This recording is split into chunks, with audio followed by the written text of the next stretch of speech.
Mr. McMahon, the documentary, hits Netflix this month. Let's talk about it. Before we get into the video, make sure to hit the subscribe button. Make sure to follow me along on all the social medias. We have a ton of videos coming this weekend. Beetlejuice is tonight. I will be there after our football game. Make sure to follow so you see the official review. Now, let's get into Mr. McMahon, the new 6-part documentary series that is hitting Netflix this month. This trailer was released today, and it is going to be an interesting series for sure. Growing up in the 90s, I was born in 1994. I was a big wrestling fan. Stone Cold obviously being my favorite. You have DX, you have Kane, you have The Undertaker. Those were my favorites. Mankind, the Three Faces of Foley there. I was not a Rock fan, so I am letting you know that now. I am not a Rock fan. But growing up in the 90s, early 2000s, and seeing the impact that Mr. McMahon had on the wrestling industry, I believe that this is going to show what he truly has done for the industry. Now, with this 6-part series, my question is, what kind of light are they going to put him in?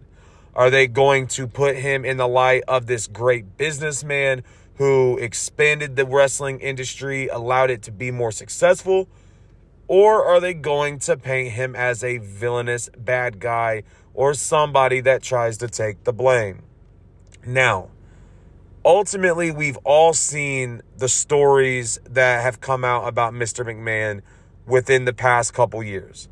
From the lawsuits, the harassment suits, to ultimately giving up and losing control of creative on TV. Now, I still watch wrestling from time to time. I don't tune in as much as I did when I was younger. But with this series, is it going to cover extensively a little bit, and maybe the ending episode, about why he chose to give up control, the truth behind it?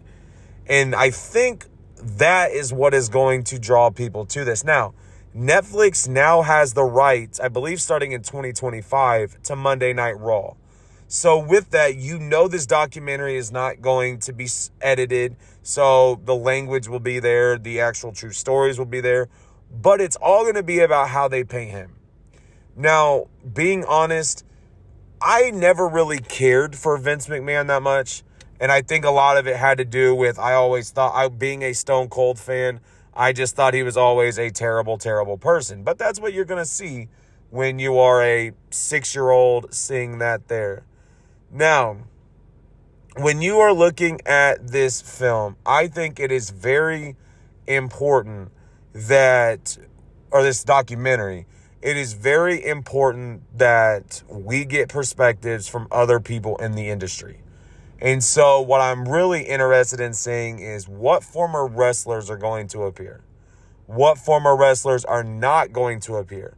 Because obviously with a situation like this, there will be some that will give quotes, but they will not show their face, or they will remain unnamed.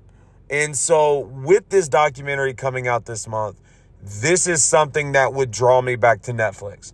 I am somebody, and I have said this time and time before, I do not subscribe to Netflix.